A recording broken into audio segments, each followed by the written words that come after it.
Bonjour, Pascal Flamand, je suis la déléguée générale d'Unicancer, la Fédération des centres de lutte contre le cancer. Alors, tout d'abord, bravo pour l'initiative de l'Institut d'expérience patient. Je crois que le fait qu'on soit si nombreux si tard prouve que ça résonne vraiment.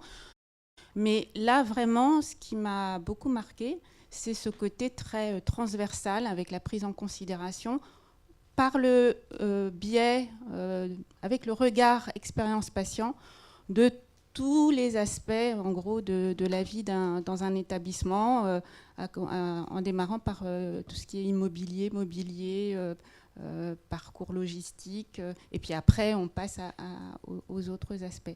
Voilà, donc ça, c'est le premier point. Il se trouve que nous, on a fait une enquête l'année dernière en partenariat avec la CHAM, et c'est Odoxa qui était notre prestataire, enfin, avec qui on a fait ça. Et on l'a intitulé Patient comme vous avez changé. Je crois que votre démarche, votre initiative est très, très emblématique des évolutions qui sont en cours en ce moment dans la relation patient-professionnel de santé et dans la façon dont les patients se vivent dans notre champ. Vous parliez, monsieur, de l'aspect culturel.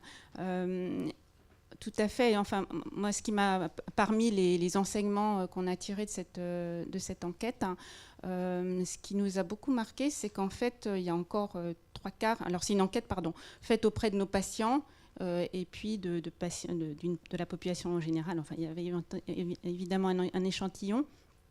Et ce qui nous a particulièrement marqué, c'est que les patients continuent de faire en très très grande majorité confiance à leur médecin pour l'adressage auprès de nos établissements. C'est la confiance auprès du professionnel de proximité, généraliste ou spécialiste, qui fait qu'ensuite ils viennent chez nous. Donc les Yelp, Google, classements et pour l'instant ne sont pas vraiment significatifs dans la manière dont les patients vont venir chez nous.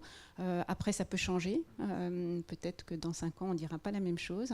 Donc ça, c'est un autre point.